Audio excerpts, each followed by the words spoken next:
The storm hits 3 hours before sunset, which means I have maybe 90 minutes before I'm hiking in complete darkness through a blizzard that wasn't supposed to arrive until tomorrow. Weather forecasts lie. That's the first rule of wilderness photography, and I'd broken it by trusting the prediction of clear skies. Now the Colorado Rockies are swallowing the last of the daylight, and snow falls so thick I can barely see 10 feet ahead. My name is Elena Reyes. I'm 29 years old, and I'm about to make the second worst decision of my life. The first was letting my sister Marisa hike alone 6 months ago. She fell. A stupid, preventable accident on a trail we'd done a dozen times. By the time I found her, it was too late. So now I hike. Alone. Chasing shots of wildlife that don't care about my grief. Sleeping in a tent that feels emptier every night. And generally doing everything possible to avoid the apartment in Denver that still smells like her perfume. If you're enjoying this story so far, don't forget to hit the like button and subscribe. Drop a comment telling me where in the world you're watching from. I love hearing from you. The trail markers disappeared 20 minutes ago, buried under accumulating snow. I'm navigating by compass and instinct, trying to reach the ranger station before hypothermia becomes a real concern. My thermal layers are good, but not designed for this. Nothing is designed for weather that changes this fast. That's when I see the blood. It's shocking against the white. Dark and fresh, disturbed snow showing where someone dragged themselves through drifts that are now knee-deep. My photographer's eye catalogs details automatically. The smeared handprint on a boulder, the irregular spacing of what might be footprints, the way the trail angles sharply downslope toward a ravine I can barely make out through the storm. Every survival instinct I have screams to keep moving toward safety. The ranger station is maybe 2 miles north. I could make it before full dark if I push hard and don't stop. But Marisa died alone on a mountain because no one found her in time. I follow the blood trail. The slope is treacherous. Loose rock hidden under deceptive snow. I half slide, half climb down, using my hiking poles for balance. The blood becomes more frequent. Whoever left this trail is hurt badly and losing the fight against the elements. I almost miss him. He's wedged between 2 fallen logs near the bottom of the ravine, partially buried in snow that's drifted against the natural windbreak. If not for the dark fabric of his jacket contrasting with white, I would have walked right past. Hey! I drop to my knees beside him, already pulling off my pack. Can you hear me? No response. I brush snow from his face and my breath catches. Even unconscious and half frozen, he's striking. Late 30s, maybe 40. Strong features marked by a scar through his left eyebrow. Dark hair matted with blood, from a gash along his hairline. His skin has the grayish pallor of severe hypothermia. I press 2 fingers against his throat, searching for a pulse. It's there, faint and way too slow, but present. He's alive. Barely. His clothes tell a story that doesn't fit this setting. Expensive hiking gear, yes, but underneath I glimpse what looks like a tailored suit. Custom boots that cost more than my camera equipment. A watch that probably costs more than my car. This man wasn't out here for recreation. He was running from something. Or someone. The wound on his head isn't from a fall. The edges are too clean, too deliberate. Someone hit him hard enough to crack bone. And now he's dying in a ravine while a blizzard erases all evidence he was ever here. I should leave. Should mark the location somehow and get help. That's the smart choice, the safe choice. Instead, I start stripping off his wet outer layers. Hypothermia kills in stages. He's deep into moderate, maybe severe. His core, temperature is dangerously low. His breathing is shallow. If I don't get him warm immediately, he won't survive the hour it would take me to reach help and bring it back. Okay, I say, more to myself than to him. We're doing this the hard way. I pull out my emergency bivvy sack, a reflective silver shelter designed for one person in crisis. It'll be tight with both of us, but that's actually good. Body heat is the fastest way to warm someone in the field. Getting him into dry base layers from my pack is awkward and exhausting. He's heavy, easily 200 pounds of unconscious dead weight. Muscle, I realize as I work. This man is built like he spends serious time in a gym. Each movement reveals more. Scarring on his ribs that looks like old knife wounds. A tattoo in Italian script along his collarbone that I don't take time to read. Hands that are rough and calloused despite the expensive watch. I dress him in my spare thermal shirt and pants. They're too small, stretching tight, across his shoulders and chest, but they're dry, and that's what matters. Then I wedge us both into the bivvy sack, zip it closed, and try not to think about how inappropriate this is. His body is ice against mine. I wrap my arms around him, press my warmer torso against his chest, tangle my legs with his to maximize contact. The bivvy reflects our combined body heat, creating a microclimate that should theoretically bring his core temperature up. Should. Theoretically, I'm a photographer, not a wilderness medic. Everything I know about hypothermia comes from a weekend certification course I took after Marisa died. Stay with me, I whisper against his hair. It smells like expensive cologne and copper from the blood. I didn't drag you into this ridiculous silver burrito to have you die on me. The wind screams outside our shelter. Snow piles against the bivvy, actually helping with insulation. We're in a cocoon of reflected heat and desperation, and all I can do is hold him and hope my body warmth is enough. Time becomes meaningless. Could be 20 minutes or 2 hours. I drift in and out of awareness, jolting back whenever his breathing changes. At some point, I realize I'm talking to him, rambling about Marisa, about the photo series I was working on before the storm, about how I prefer animals to people because animals don't lie. You're probably a liar, I tell his unconscious face. Men who wear $1,000 watches in the wilderness are always lying about something. His eyelids flutter. It's so slight I almost miss it. Then his breathing hitches, deepens. His body shudders against mine as circulation begins improving. That's it. I encourage, rubbing his arms through the thermal layers. Come on back. You're doing great. His eyes open. They're dark, almost black, in the low light, filtering through the bivvy. For a moment, he just stares at me, confusion and pain warring in his expression. Then, his gaze sharpens, focuses, and I see awareness. Return. Am I dead? His voice is rough, barely more than a whisper. Not yet, but it was close. He takes in our situation, the tight confines of the emergency shelter, my arms around him, the way our bodies are pressed together from shoulder to ankle. Something flickers across his face. Surprise, maybe? Or recognition of how intimate this is. Who are you? He manages. Elena, wildlife photographer, currently playing wilderness EMT. I shift slightly, giving him fractionally more space. What's your name? He hesitates. It's a tiny pause, but I notice it. He's deciding what to tell me. Dante. Okay, Dante. What happened to you? Another hesitation. His eyes study my face like he's memorizing features, making assessments. Hiking accident. Try again. Hiking accidents don't leave marks like the one on your head. I touch the bandana I'd tied around the wound to slow the bleeding. Someone hit you. Hard. You should leave me.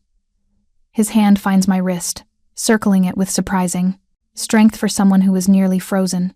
It's not safe. They might come back. They who? Elena. He says my name like a command. You need to go.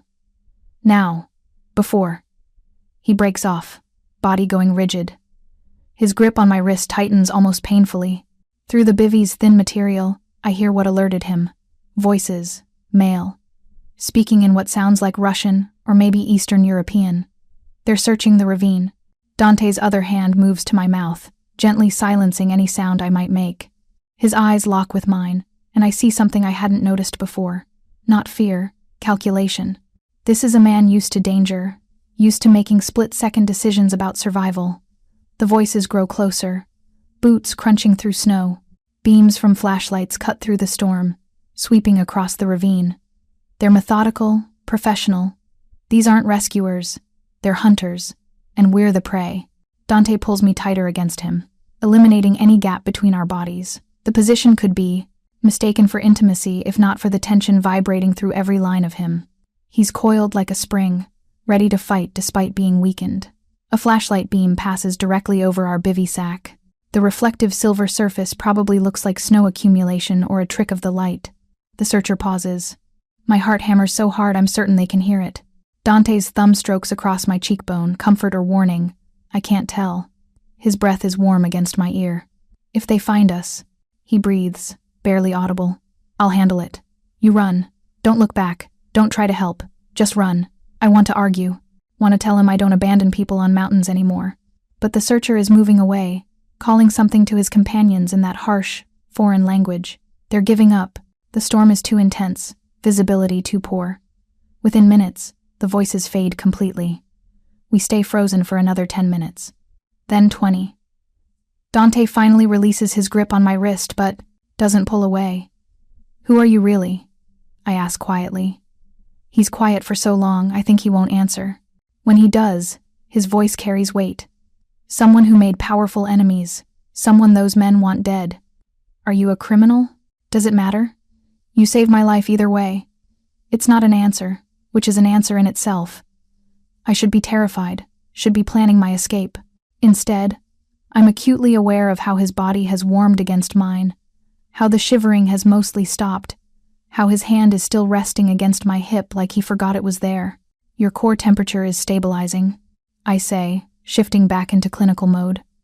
"But that head wound needs proper treatment, and we need to get out of this ravine before the storm gets worse. Can you walk?" "I'll manage." He starts to sit up, then winces. The movement tears at something. Blood seeps through the thermal shirt, not from his head. From somewhere else. I push him back down carefully. "Where else are you hurt?" "Knife wound. Left side. It's not deep." I unzip the bivvy enough to examine him properly. The thermal shirt is dark with fresh blood. When I lift it, I find a gash along his ribs maybe 4 inches long. Deep enough to need stitches, but not life-threatening if we keep it clean. "Not deep," I repeat flatly. "You have interesting definitions. I've had worse." I believe him. The old scars on his body tell that story clearly. This is a man intimately familiar with violence. I dig through my pack for the first aid kit. It's basic, meant for blisters and scrapes. Not knife wounds, but I work with what I have. Antiseptic wipes make him hiss through his teeth. Butterfly bandages close the wound as well as possible. I wrap his ribs with an elastic bandage, trying not to notice how his muscles tense under my hands. "You're good at this," he observes. "I'm improvising. There's a difference." I finish securing the bandage. "That'll hold until we reach the ranger station." "No." His hand catches mine again. "No authorities. No hospitals. No records of this. You're hypothermic, concussed, and stabbed. You need actual medical care. I'll arrange private care. But Elena, I need you to trust me on this. If I go anywhere official, people will die. Good people who don't deserve to be caught in this." The intensity in his eyes pins me in place. He believes what he's saying. Whether it's truth or paranoia from head trauma, I can't tell. "Then where?" I hear myself ask. "Because we can't stay here. The storm is getting worse, and those men might come back with better equipment." "Is there shelter nearby? Anything off the main trails?" I think of the hunting cabin I'd passed 2 days ago.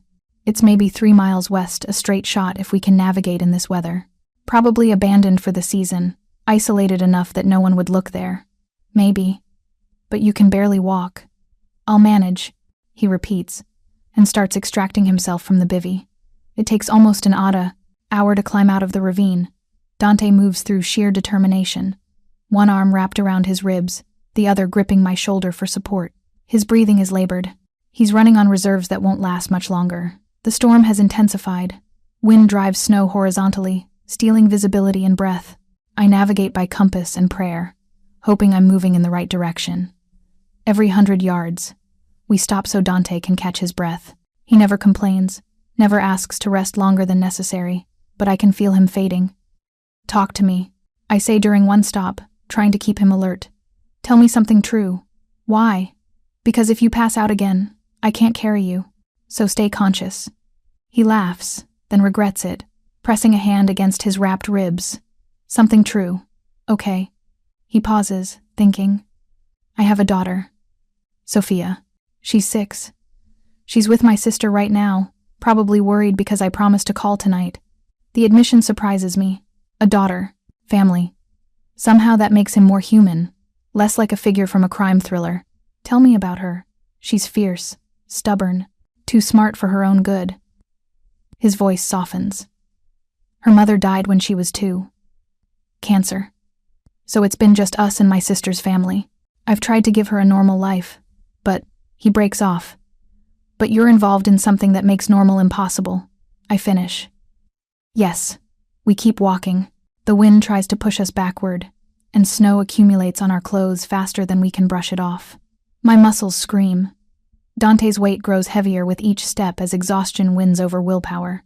When I finally see the dark shape of the cabin emerging from the white curtain of storm, relief nearly buckles my knees. "There. See it? We're almost there. Dante lifts his head, squinting through the snow. You're an angel, he slurs. The hypothermia is affecting him again, confusion creeping back. My angel. Knew you'd come. I'm not an angel. Just someone too, stubborn to let you die. I adjust my grip, take more of his weight. Come on, 50 more yards. We stumble up onto the cabin's small porch. The door is locked, but in mountain country, that's often just for show. I find the hide a key tucked under the second porch board, where it always is in these old hunting cabins, and let us inside. The interior is basic. 1 room, wood stove, 2 bunks, supplies left by whoever uses this place during hunting season. It smells like dust and old smoke, but it's shelter. It's warm. I get Dante onto one of the bunks, then immediately start working on fire. The stove is cast iron and ancient, but there's dry wood stacked beside it and matches in a tin on the mantel. Within 10 minutes, flames are crackling, spreading warmth through the small space. Dante watches me move through half-closed eyes. How did you know about this place? I scout locations. It's part of the job. I hang our wet outer layers near the stove to dry. This cabin shows up on the old forestry maps but isn't maintained anymore. Perfect for someone who needs to disappear for a few hours. Or longer. He shifts on the bunk, wincing. Elena, those men the ones searching for me, they won't stop. And if they find out you helped me, then I guess I'm already involved. I pull off my boots, flex frozen toes. Besides, you're not exactly in shape to be anyone's problem right now. You have no idea who I am, what I'm capable of. You're right. I don't. I meet his gaze directly. But I know you're someone's father. Someone who named his daughter Sophia. Someone who, despite being stabbed and hunted, was more worried about me running to safety than saving yourself. I move closer to check his bandages. That tells me enough. His hand catches my wrist again, but this time the touch is gentle. You saved my life twice tonight. I don't forget debts like that. I'm not keeping score. I am. His eyes hold mine, dark and intense. And I always pay what I owe. There's a promise in those words. Or maybe a threat. I'm too exhausted to parse which. I pull away, needing distance from the intensity of him. Get some sleep. I'll keep the fire going and watch for whatever comes next. He doesn't argue, which tells me how badly he needs rest. Within minutes, his breathing evens out into something approaching sleep. I sit by the stove, feeding wood into flames, and watching shadows dance across the cabin walls. Outside, the storm continues its assault. Inside, a stranger sleeps in the bunk, a man who might be a criminal, who has enemies willing to hunt him through a blizzard, who looked at me like I was salvation. My phone has no signal. Even if it did, who would I call? The police? Based on Dante's reaction, that would be signing death warrants for people I've never met. So I sit, I watch, I feed the fire, and I wait for dawn to tell me what I've really gotten myself into. Dawn breaks gray and unforgiving. The storm has passed, leaving behind 3 feet of fresh snow and a world that looks sanitized, pristine, deceptive. I know what's buried beneath that white surface: blood, violence, secrets that won't stay hidden forever. Dante wakes before I expect him to. One moment he's sleeping, the next his eyes are open and alert, scanning the cabin like he's cataloging every detail. Years of training or instinct, probably both. How long was I out? His voice is rough, but stronger than last night. 6 hours, maybe 7. I hand him water from my bottle. How do you feel? He sits up slowly, testing his body's responses, like I got stabbed and left to freeze on a mountain, but alive. His eyes find mine. Thanks to you. Drink. Then we need to look at your wounds in actual light. The head gash looks better than I expected. No signs of infection, though the bruising around it has bloomed into spectacular purples and blacks. The knife wound is another story. The butterfly bandage is held, but the edges are inflamed. He needs antibiotics, proper stitches, things I can't provide in an abandoned hunting cabin. This needs a doctor, I say, rebandaging his ribs. I'll make a call. Someone I trust. He pulls out a phone from his jacket, somehow still intact despite everything. No signal, but he doesn't look surprised. We need to get to lower elevation. The trail down is going to be buried. It'll take most of the day to hike out, and you're not exactly in condition for... A sound outside cuts me off. An engine, mechanical and deliberate, growing closer. Dante is on his feet instantly, pain forgotten.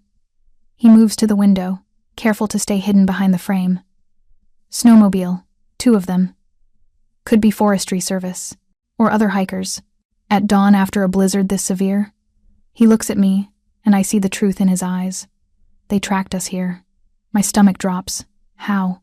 Blood trail. Footprints. These people are professionals, Elena. They don't give up easily. He scans the cabin, calculating. Is there a back way out? Just the front door and 1 window in the bathroom. It's small, maybe 2 feet square. The snowmobile engine's cut off. Voices follow, speaking that same Eastern European language from last night. Orders being given. A perimeter being established. Dante turns to me, and his expression is harder now. The injured man from last night has been replaced by something more dangerous. Listen carefully. When they come in, and they will, you tell them the truth. You found me, brought me here, didn't know who I was.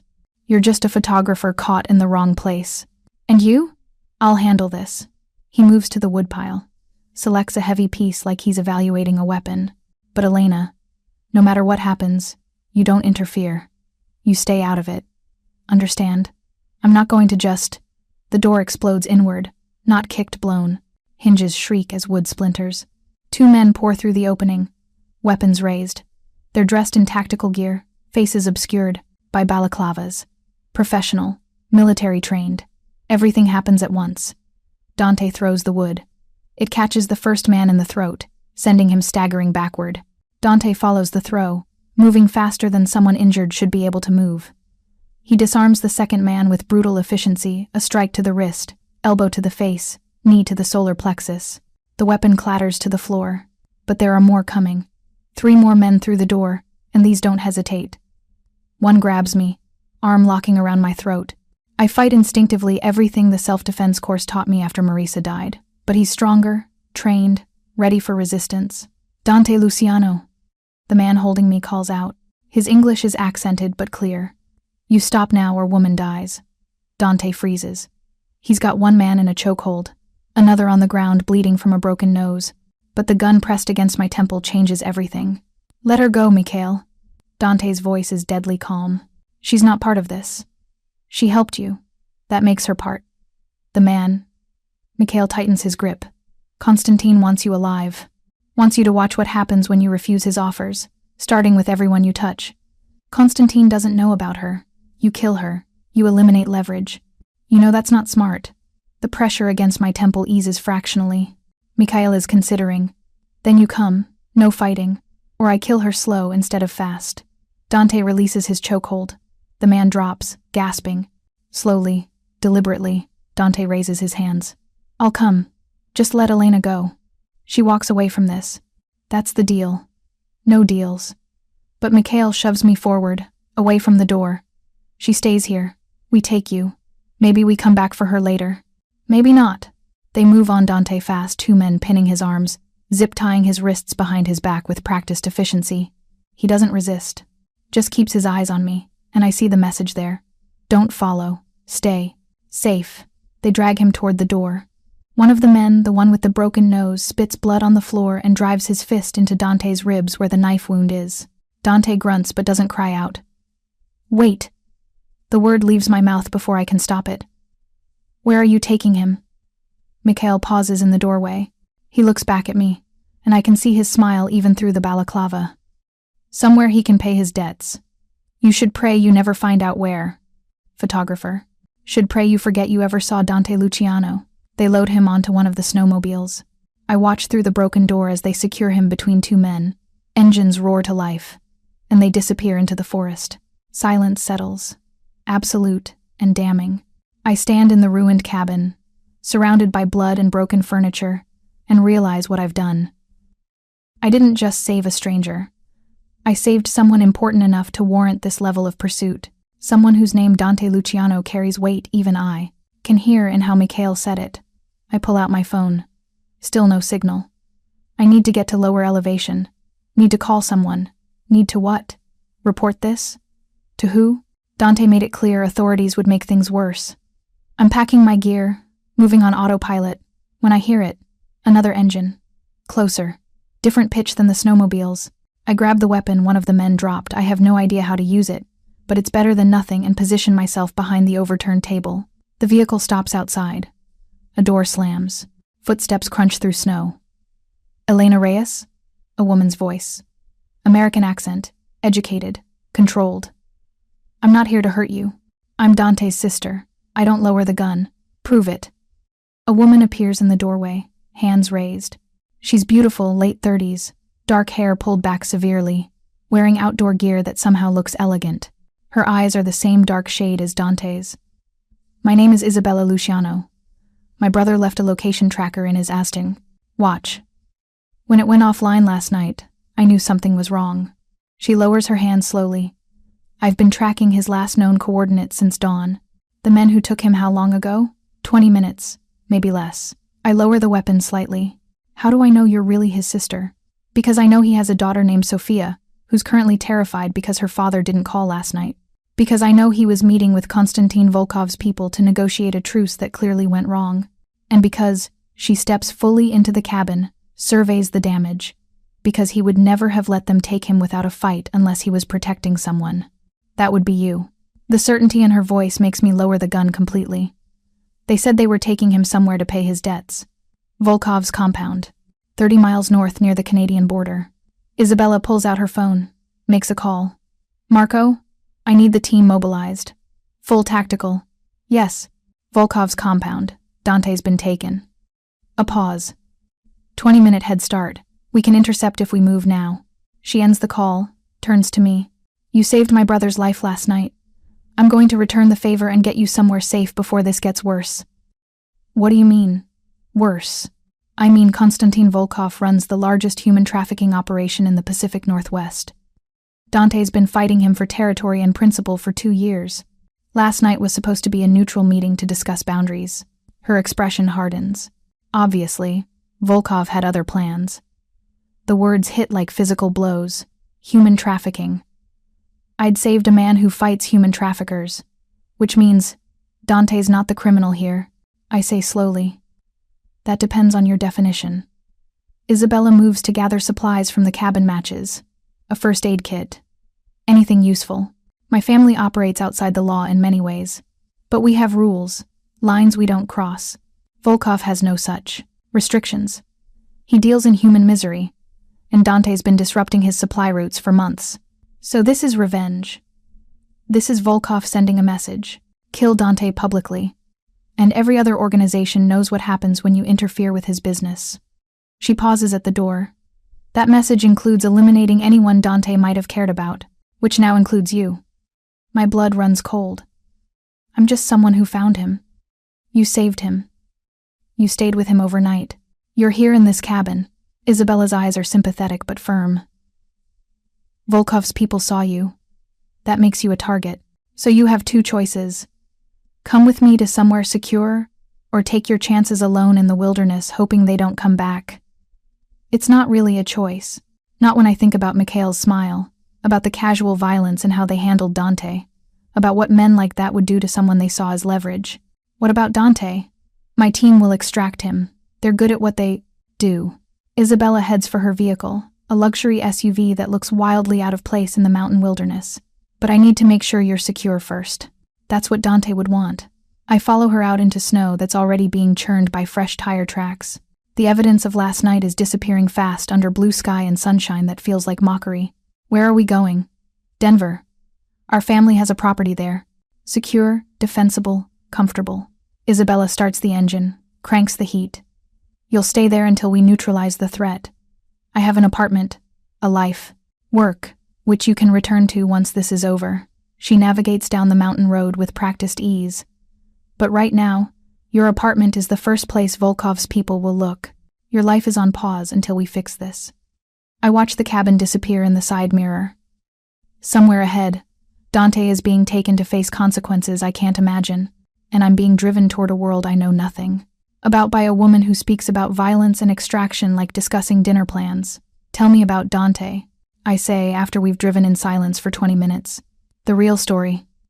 Isabella glances at me, assessing. Then she starts talking. The Luciano family came to America 3 generations ago. Dante's grandfather built an empire through a combination of legitimate business and strategic crime. Nothing that destroyed lives, but enough to give the family power and protection in a system designed to keep immigrants powerless.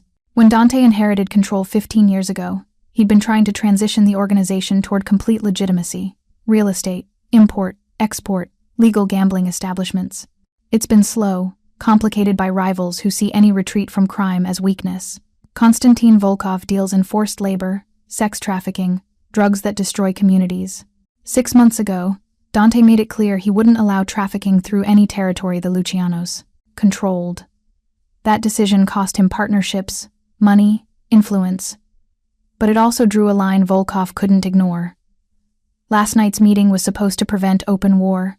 Obviously it failed. Dante went alone? I ask, appalled. With 2 trusted men.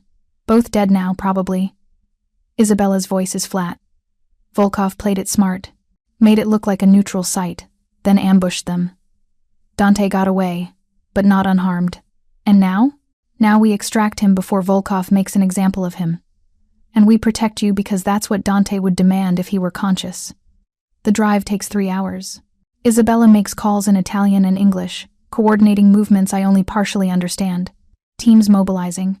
Assets being relocated. Legal preparations in case this goes public. Denver appears gradually. Civilization reasserting itself. Isabella drives to an upscale neighborhood. Old money, private security, the kind of area where people mind their own business because they have secrets. 2. The house calling it a house feels inadequate, sits behind gates that open automatically. Modern architecture, probably 5,000 square feet, with security cameras covering every angle. A man meets us at the door. Late 60s, gray hair, kind eyes that assess me with professional efficiency. Dr. Chen. Isabella introduces him. He'll check you over. Make sure you're not hurt beyond what we can see. I'm fine. Humor me. And him. He's very good at his job. Doctor. Chen leads me to a room that's been set up as a medical suite. He checks me thoroughly but gently, vitals, reflexes, looking for signs of injury I might not have noticed in the chaos. He asks about Dante's wounds, nods approvingly at my field treatment. You may have saved his life with that initial intervention, he says, while wrapping a blood pressure cuff around my arm. Hypothermia that severe most people wouldn't have known what to do. I took a course after my sister died. I'm sorry for your loss. He removes the cuff, makes notes. You're healthy. Some dehydration, minor abrasions, but nothing concerning. I'm recommending rest and hydration. Perhaps something to help you sleep? No. I need to stay alert. Need to know what's happening with Dante. Isabella reappears after Dr. Chen leaves. She's changed into tactical gear black, fitted, professional. A gun sits holstered at her hip. The team has located Volkov's compound. They're moving in now. How long until you know if he's alive? We'll know within the hour. She sits across from me. Elena, I need you to understand something. What happens next might be violent. We don't have clean solutions in situations like this. People will die. That's the reality. I understand. Do you? Her gaze is penetrating. Because once you're truly inside this world, there's no going back to pretending it doesn't exist. You'll know things. You'll be connected to us. That's permanent. Dante said something similar, about making powerful enemies. He was trying to protect you. That's who he is. He takes responsibility for everyone under his protection, sometimes to his own detriment. Isabella stands, moves to the window. Our father was like that too. It got him killed. The revelation hangs heavy. I'm sorry. Don't be. He died defending someone weaker. He'd consider it a good death. She turns back. The question is what you do now. We can keep you safe, set you up with new identity if needed. Or once this is resolved, you walk away and never look back. But you need to decide which life you want. Before I can answer, her phone buzzes. She answers immediately, listening with absolute focus. Her expression doesn't change, but something in her posture shifts. Understood. Secure him and get back here.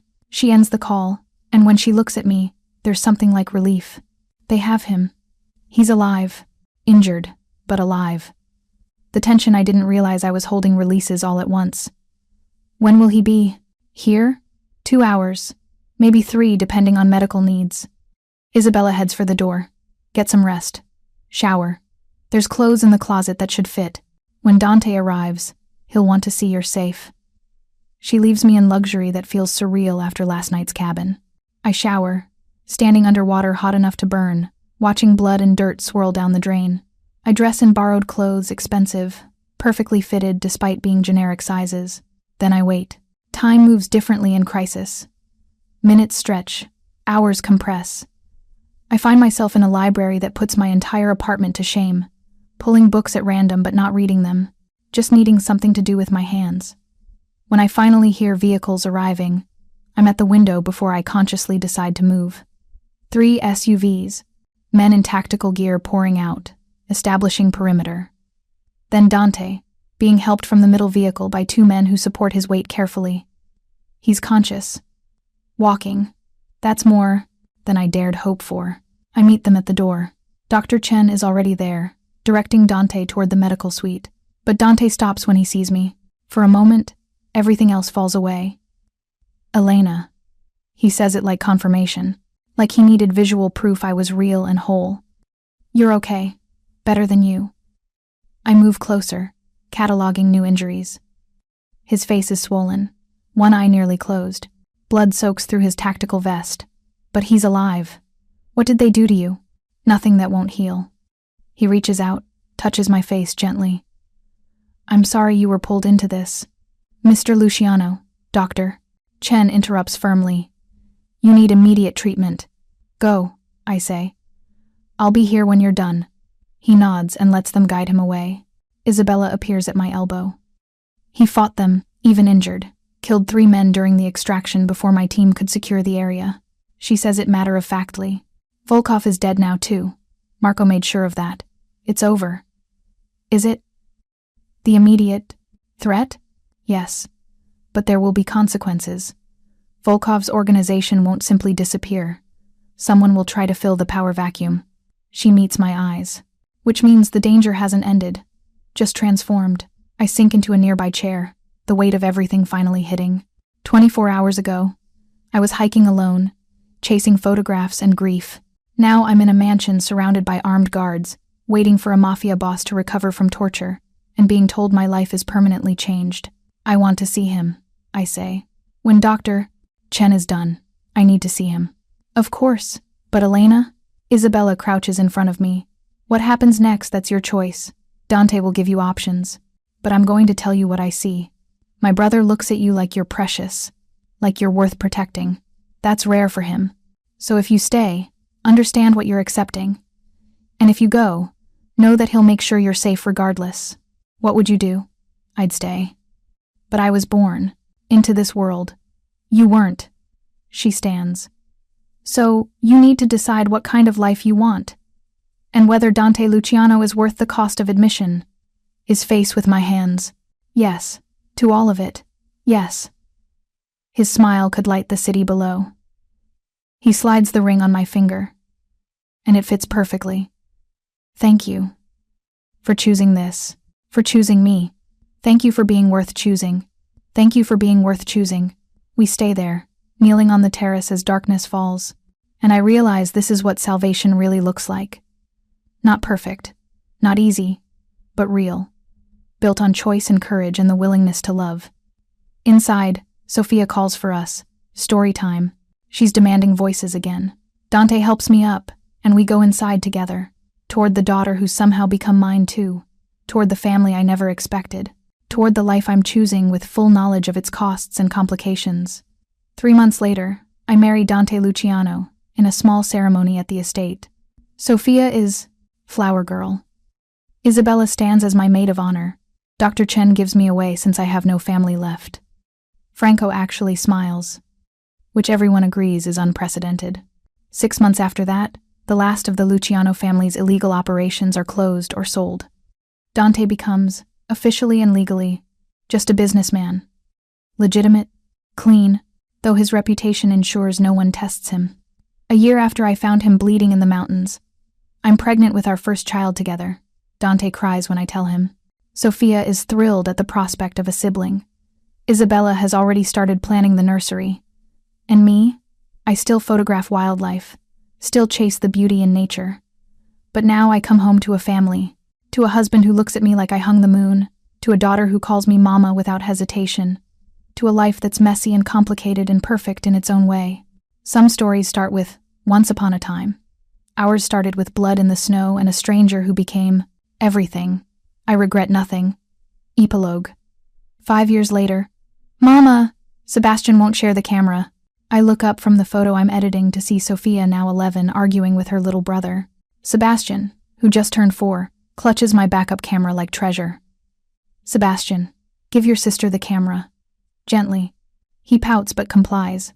Sophia immediately starts photographing everything, tongue between her teeth in concentration. She's got my eye for composition. Dante's intensity. It's a formidable combination. Dante appears in the doorway of my home studio, carrying our youngest Isabella, named for her aunt, just 18 months old and already fierce. Ready for family dinner? Almost. I'm finishing the edit for the National Geographic series. He crosses to look over my shoulder. The photos are from my latest project, documenting wildlife return to areas of Montana that were cleared of illegal activity. It's good work. Important work. And it doesn't require me to be away from my family for long. Beautiful, he says, kissing the top of my head. You're brilliant. You're biased. Completely. He sets Isabella in her playpen, then turns me in my chair to face him.